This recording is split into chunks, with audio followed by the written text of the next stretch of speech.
Bonjour à tous, nous voici déjà dans notre septième culte en mode confinement. L'église est confinée, mais l'église n'est pas finie. Et grâce à Internet, à l'ordinateur ou au téléphone portable, on peut maintenir le lien fraternel qui nous unit. Mais on doit être conscient que l'église numérique n'est pas un idéal, c'est un compromis pour le temps présent. Notre Église, grâce à Dieu, vit de belles choses malgré la situation actuelle.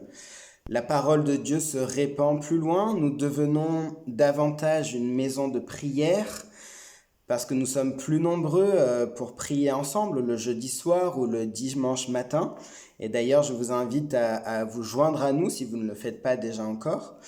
Le culte est aussi plus participatif lorsque l'on se réunit en visioconférence à 11h30 le dimanche matin. Et je pense que nous devons maintenir cette dynamique pendant le temps du confinement, mais aussi après. Mais l'Église, c'est avant tout le rassemblement de ceux qui aiment Dieu en Jésus-Christ, qui sont unis par son esprit. Et il y a quand même beaucoup d'aspects de l'Église que nous ne pouvons pas vivre actuellement. Avant cette terrible crise sanitaire que nous subissons et que le monde entier subit, nous avions commencé à lire et à étudier à quoi doit ressembler l'Église selon Dieu dans le livre de 1 Timothée. Et je vous propose ce matin de voir un des aspects de l'Église sur lequel nous devons travailler et que nous pourrons vivre davantage, si Dieu le permet, après la période du confinement. Je vous invite à ouvrir votre Bible dans le livre de 1 Timothée, au chapitre 3, et nous allons lire du verset 8 à 13. Donc 1 Timothée, qui se trouve dans le Nouveau Testament, une épître de Paul, à Timothée, un jeune pasteur. 1 Timothée, chapitre 3, versets 8 à 13. Je lis. Les diacres, pareillement, doivent être respectables, éloignés de la duplicité, des excès de vin et des gains honteux. Qu'ils conservent le mystère de la foi dans une conscience pure. Qu'on les mette d'abord à l'épreuve et qu'ils exercent ensuite le diaconat s'ils sont sans reproche. Que les femmes de même soient respectables, non médisantes, sobres, fidèles en toutes choses. Les diacres doivent être maris d'une seule femme et bien diriger leurs enfants et leur propre maison. Car ceux qui ont bien exercé le diaconat s'acquièrent un rang honorable et une grande assurance dans la foi en Jésus-Christ. Ce texte que nous venons de lire dans la parole de Dieu nous parle des diacres.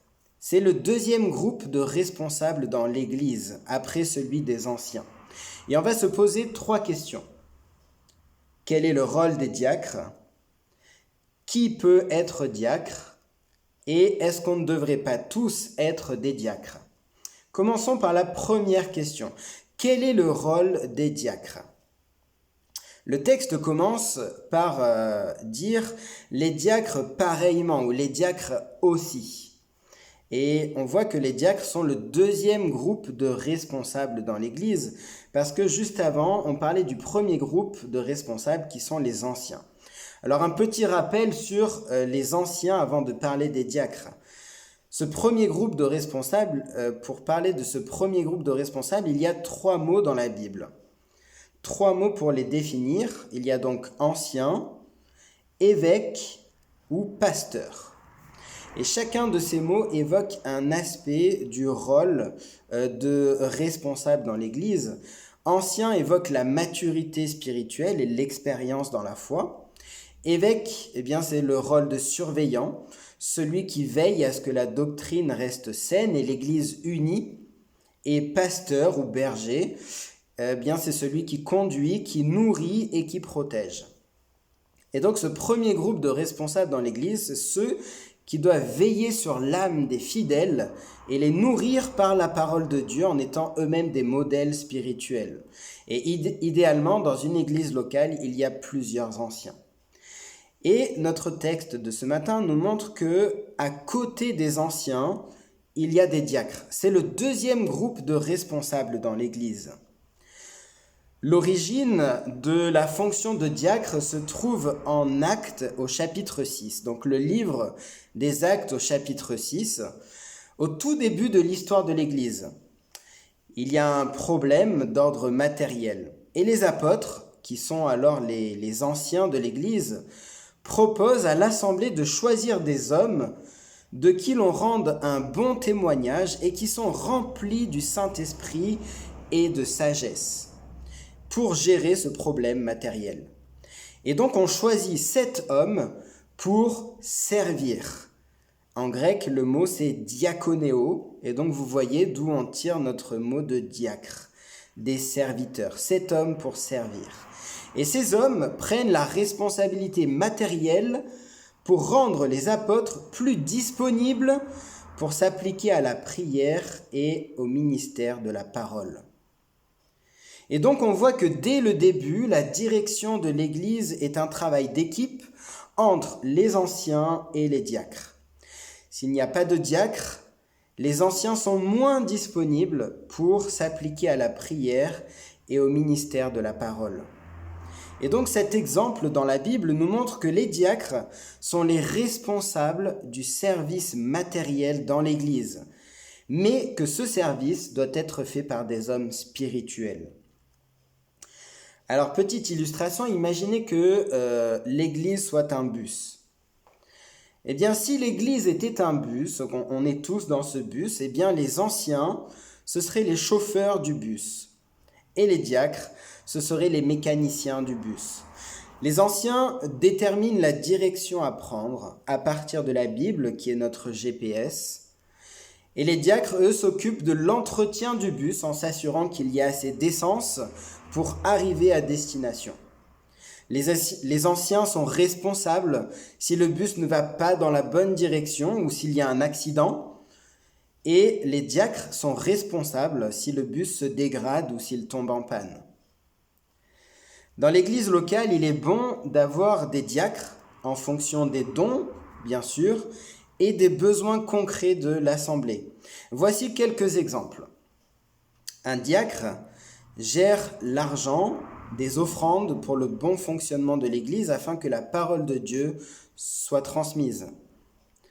Un diacre s'occupe de la communication dans l'Église, secrétariat, site internet, panneaux, affiches, etc. Un diacre a un ministère d'accueil. Il est là avant tout le monde pour accueillir, pour préparer la salle, le pain ou le jus de raisin pour le repas du Seigneur. Et il est un modèle d'hospitalité. Il aime particulièrement accueillir ceux qu'il ne connaît pas. Un diacre entretient le bâtiment. Bricolage, ménage, achat des produits nécessaires, décoration, parce que le lieu de rassemblement doit être à la gloire de Dieu. Un diacre coordonne l'équipe de louanges, les musiciens, la chorale, répétition, nouveaux chants, les recueils. Et peut-être le plus important, un diacre aide les plus vulnérables. Visite des personnes âgées ou des malades, soins, services divers. Et tous ces actes que je viens de donner en exemple sont faits par amour. L'amour que Dieu a déversé dans le cœur des disciples de Jésus-Christ. Et ces actes concrets rendent le témoignage de l'Évangile crédible. Parce que les chrétiens disent, mais ils font aussi, ils agissent aussi. Et l'Église a besoin des anciens et elle a besoin des diacres. Les anciens ont besoin des diacres et les diacres ont besoin des anciens. Et tout le monde bénéficie du service des anciens et des diacres dans l'Église. La méthode que Dieu emploie pour faire connaître son amour au monde, c'est le témoignage des hommes et des femmes qui ont reçu son pardon et la vie en Jésus. Et le Seigneur recherche des hommes et des femmes qualifiés pour son service dans l'Église. Alors, deuxième question que nous nous posons, qui peut être diacre dans l'Église du Seigneur Jésus-Christ? Quelles sont les qualifications requises pour être diacre? Il va sans dire que pour devenir responsable dans l'Église, il faut déjà en faire partie. Un diacre est avant tout un disciple de Jésus. Un disciple qui veut servir dans l'Église doit d'abord montrer qu'il veut obéir au Seigneur. Et le baptême par immersion du croyant est un acte d'engagement et d'obéissance. Et un disciple de Jésus veut aussi vivre une vie qui honore son Seigneur, une vie sainte. J'abandonne mes mauvaises habitudes et je fais mourir les mauvais penchants de mon cœur par la puissance du Saint-Esprit qui est en moi. Les prérequis donc pour être diacre, c'est être disciple du Seigneur Jésus-Christ et s'être engagé par le baptême à le suivre et à le servir dans l'Église. Regardons maintenant en détail quelles sont les qualifications que nous donne la Bible et le texte que nous avons lu ce matin pour être diacre. Mais avant, je vais commencer par vous donner le profil du mauvais diacre. Vous savez, des fois, pour mieux comprendre la définition d'un mot, on donne son contraire. Et donc, dans le profil du mauvais diacre que je vais vous dépeindre maintenant, si vous vous retrouvez peut-être dans un de ces domaines, vous saurez où vous devez changer. Et donc, voici le profil du mauvais diacre pour commencer. Sa vie n'inspire pas vraiment l'admiration de tous. Il tient parfois un double langage et on ne peut pas vraiment se fier à lui, à ce qu'il dit. Son repas préféré de la journée, c'est l'apéritif. On le voit souvent au bar d'à côté prendre un petit verre. De temps en temps, il se sert dans la caisse de l'église. Après tout, c'est un serviteur. Et puis, vous savez ce qu'on dit, on n'est jamais mieux servi que par soi-même. Il n'a pas la conscience tranquille parce qu'il sait qu'il y a plein de choses dans sa vie qui ne sont pas en règle. Côté couple, c'est pas la joie. Et s'il a des enfants, sa famille pourrait passer à l'émission Super Nanny sur M6. La femme diacre, elle, est tout aussi malhonnête et infidèle, un peu vulgaire dans sa façon de parler et aguichante dans la façon de s'habiller. Son sport préféré, elle, c'est le commérage. Et on ne peut pas vraiment lui confier quoi que ce soit parce qu'on ne sait pas quel dimanche elle sera là ou pas. Donc vous voyez dans ce profil un peu humoristique, mais un peu triste aussi, du mauvais diacre, il y a peut-être des domaines, on a tous des domaines de notre vie dont on n'est pas fier et où on a besoin de l'aide du Seigneur pour changer. Alors voyons maintenant ce que le Seigneur attend des diacres dans l'Église. Premièrement, il est respectable. Sa vie inspire le respect. Il est sérieux d'un point de vue social, mais surtout spirituel. C'est quelqu'un de spirituellement sérieux. Il est éloigné de la duplicité. Alors qu'est-ce que ça veut dire ? Ça veut dire qu'il ne tient pas un double langage. On peut se fier à ce qu'il dit. S'il dit qu'il va faire le ménage, il le fait. Il ne cherche pas à tromper les autres en disant une chose tout en pensant une autre. C'est quelqu'un de fiable. Il est éloigné des excès du vin. Ça veut dire qu'il a un rapport sain à l'alcool. Il maîtrise sa consommation. Il est capable de ne pas boire pendant plusieurs semaines, voire plusieurs mois. Et en tout cas, il est un modèle pour les autres dans ce domaine. Il est éloigné des gains honteux. Ça veut dire que comme pour les anciens, les diacres ne doivent pas profiter de leur fonction de responsable pour en tirer un bénéfice financier personnel, surtout s'il est responsable de compter les offrandes et de déposer l'argent à la banque. La Bible nous dit que Judas, un des 12 apôtres, celui qui a trahi Jésus, il se servait dans la caisse parce qu'il pensait que suivre Jésus allait faire de lui un homme riche. Mais le diacre, lui, au contraire, se contente de ce qu'il a. Et il est reconnaissant au Seigneur pour ce qu'il a, et en fait, je dirais qu'il est même un modèle de générosité dans les offrandes et les dons pour le bien des autres. Il est un modèle de générosité, il encourage par sa générosité. Un diacre conserve le mystère de la foi, nous dit ce texte de 1 Timothée. Le diacre est avant tout un modèle spirituel. La qualité la plus importante pour être diacre dans l'Église, c'est la qualité de la vie spirituelle. Il conserve le mystère de la foi. Sa foi est mature et solide. Et le mot mystère fait référence à une vérité cachée avant dans l'Ancien Testament et révélée maintenant dans le Nouveau Testament. Et voici quel est le mystère de la foi qui nous est révélé dans le Nouveau Testament. Dieu est devenu un homme en Jésus.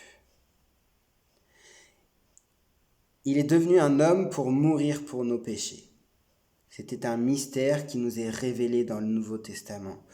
Et Dieu demeure en tous ceux qui croient, désormais par le Saint-Esprit. L'Église est désormais le peuple de Dieu qui rassemble juifs et non-juifs, tous ceux qui croient en Jésus-Christ en un seul peuple. Et l'Église sera un jour enlevée par Jésus qui revient bientôt, et nous rejoindrons le Seigneur dans les airs. Voici les différents mystères, le mystère de la foi que le diacre conserve et connaît parce qu'il se nourrit chaque jour de la parole de Dieu. Le diacre a une conscience pure. Il sait que sa vie est en règle avec Dieu. Il sait que Dieu veut qu'il ait une vie sainte. Ce que Dieu veut, c'est notre sanctification, qu'on ait une vie de plus en plus sainte. Et il a mis en règle les péchés d'autrefois. Il n'est plus esclave ou dépendant de quoi que ce soit, si ce n'est du Seigneur. Et s'il lui arrive de chuter, de désobéir ou de faire du mal à quelqu'un, il demande pardon et se repent de ses péchés. Et Dieu lui pardonne parce que c'est ce que Dieu promet dans la Bible et il purifie sa conscience. Avant d'être diacre, il est d'abord éprouvé, nous dit la parole de Dieu. Il est d'abord mis à l'épreuve. Sa façon de vivre, sa foi, son amour ont pu être vérifiés par l'ensemble de la communauté dans le temps. Toute l'Église rend un bon témoignage de cet enfant de Dieu au cœur de serviteur. On peut lui faire confiance dans les petites choses. Il est présent au culte. Il a une vie de prière personnelle et une vie de prière communautaire reconnue. Et il met son amour en pratique. On reconnaît un diacre parce qu'avant d'en avoir le titre, il fait déjà le travail. Et d'ailleurs, ce n'est pas le titre qui compte, mais le cœur. La foi mise en action par amour. Le diacre est irréprochable, nous dit la Bible. On ne peut pas l'attaquer sur une faiblesse évidente. Tout chrétien a la responsabilité de représenter l'Église dans son ensemble et le Seigneur Jésus-Christ. Mais encore plus les responsables dans l'Église que sont les anciens et les diacres. Les femmes peuvent avoir un rôle de responsable dans l'Église en tant que diacre. On les appelle des diaconesses aussi. Un diacre doit avoir les mêmes qualités qu'un ancien, à l'exception de l'enseignement. Et voilà donc pourquoi les femmes peuvent avoir le rôle de diaconesse, mais pas d'ancien dans l'Église. Parce que le Seigneur a donné le rôle de direction de l'Église par l'enseignement de la Bible aux hommes qui ont ce don, et pas à tous les hommes non plus. Et j'ai remarqué souvent que les femmes sont souvent les plus volontaires et les plus serviables dans l'Église. Alors merci Seigneur pour les femmes dans l'Église. En Romains, au chapitre 16, au verset 1, l'apôtre Paul mentionne une femme du nom de Phoebe, qui est diaconesse d'une église. Phoebe, dont le nom signifie pure et brillante. Et il nous est dit qu'elle est venue en aide à beaucoup de frères dans la foi, dont l'apôtre Paul lui-même. Et cela nous donne une indication précieuse sur le rôle des diacres, venir en aide.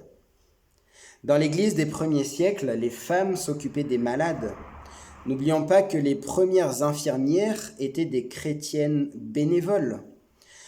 Dans l'Église des premiers siècles, les femmes s'occupaient des pauvres, des étrangers, des prisonniers. Elles enseignaient aussi les femmes plus jeunes et les enfants. Ce rôle nous est rapporté dans Tite au chapitre 2. Elles doivent être honnêtes, intègres, non médisantes. Le mot médisant en grec, c'est diabolus, c'est-à-dire jouer le jeu du diable, diviser, semer la zizanie par des médisances. Elles sont sobres en parole, et en attitude, fidèles en toutes choses. On peut leur faire confiance, comme pour les hommes. Elles sont fidèles à leur mari si elles sont mariées.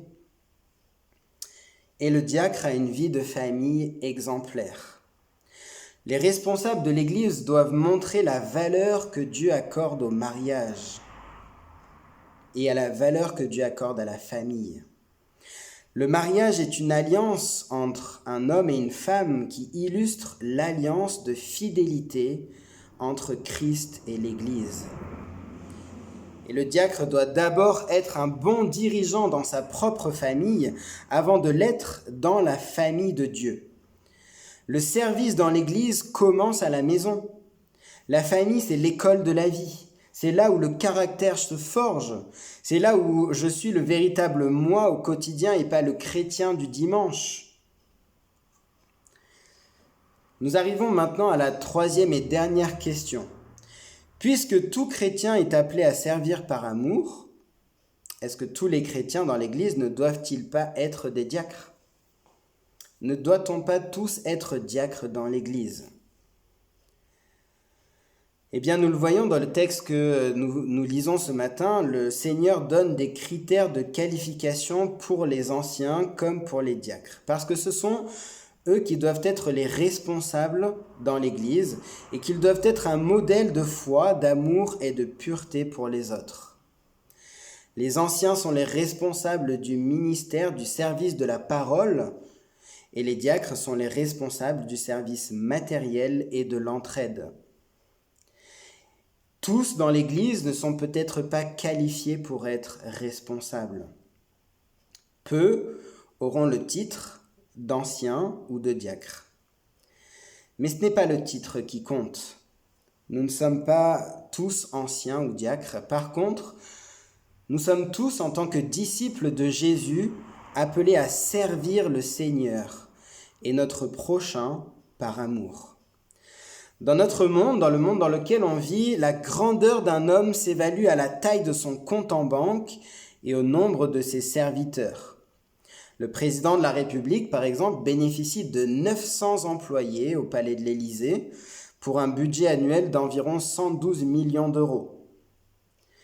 Mais ce n'est pas grand-chose comparé au fondateur de l'entreprise Amazon, Jeff Bezos, qui est considéré comme l'homme le plus riche du monde, avec une fortune estimée à environ 130 milliards de dollars et qui emploie à travers le monde environ 500 000 personnes. Aux yeux du monde, on est grand quand on est servi par les autres. Et dans le royaume de Dieu, le plus grand, c'est celui qui sert les autres. Le mot diacre, littéralement, signifie serviteur.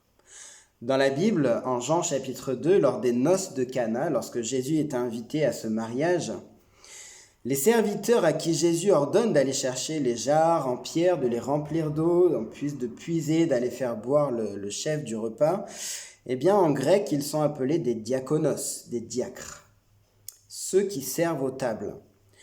Et à l'époque, le service aux tables était considéré comme un travail indigne de tout juif libre. Et donc le terme diacre était réservé aux esclaves dans la maison d'un maître. Et Jésus a dit, « Si quelqu'un me sert, qu'il me suive. Et là où je suis, là aussi sera mon serviteur, mon diakonos, mon diacre. Si quelqu'un me sert, le Père l'honorera. » Jésus nous appelle à le suivre et à le servir. Je marche par la foi à la suite de Jésus parce qu'il est le Sauveur.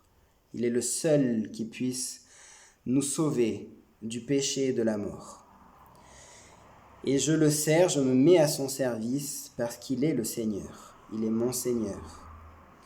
Nous sommes sauvés par la foi en ce que Jésus a accompli pour nous à notre place. Et nous ne sommes pas sauvés par nos bonnes œuvres. Il n'y a rien que nous puissions faire qui nous permette de mériter le salut.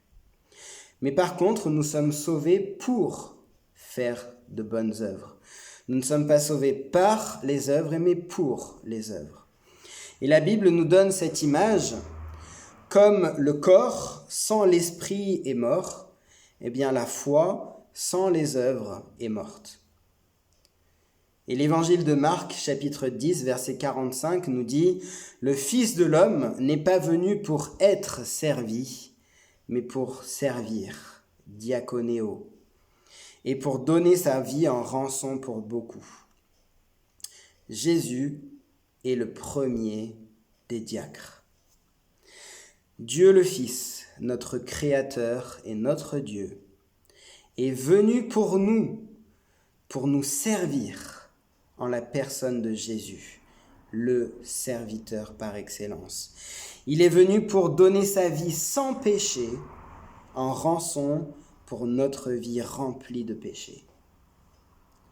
Un ami sénégalais me racontait qu'il était étonné en arrivant en France de voir le pasteur de l'église de Toulon servir les membres de l'église lors du repas fraternel. C'est lui qui servait les autres au repas. Et il nous disait que lui, au Sénégal, le pasteur, c'était celui qui était servi par les membres de la communauté.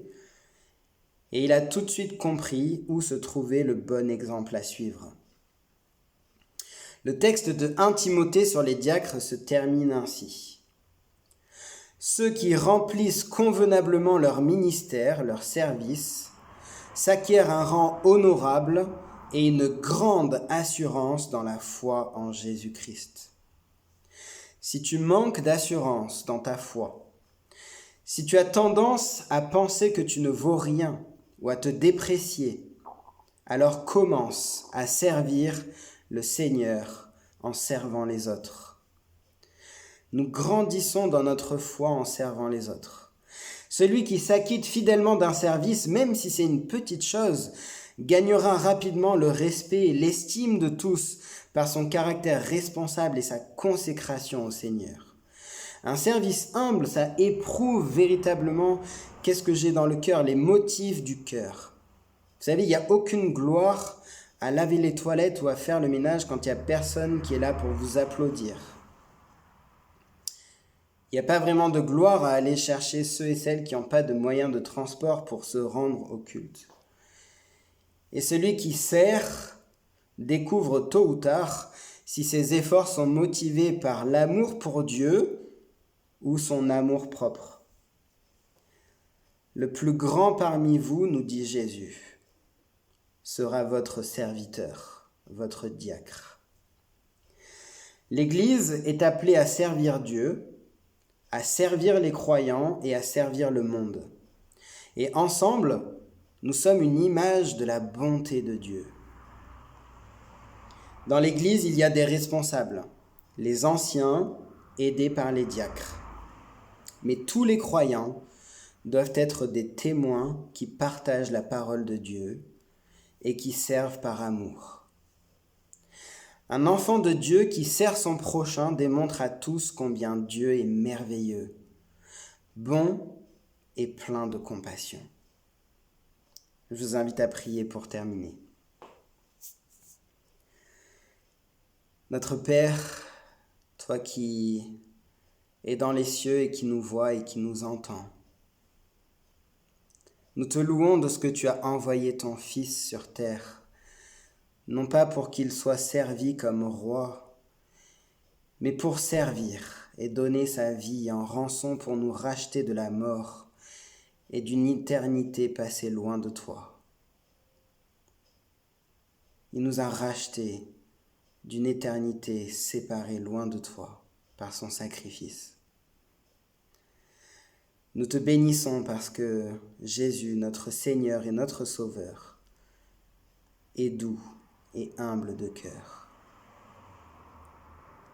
Pardonne-nous, Père Saint, pour notre cœur orgueilleux. Pardonne-moi pour mon cœur orgueilleux. Pardonne-nous pour nos yeux hautains, nos pensées vaines. Nous voulons te suivre par la foi, toi qui as donné ta vie pour nous. Donne-nous un cœur de serviteur. Et nous croyons que la position la plus élevée dans l'univers, c'est celle d'esclave de Jésus-Christ. Merci pour les dons que tu as faits à l'Église. Merci pour les dons que tu as donnés à notre Église locale. Et nous te prions d'envoyer des ouvriers dans la moisson, car la moisson est grande, mais les ouvriers sont peu nombreux.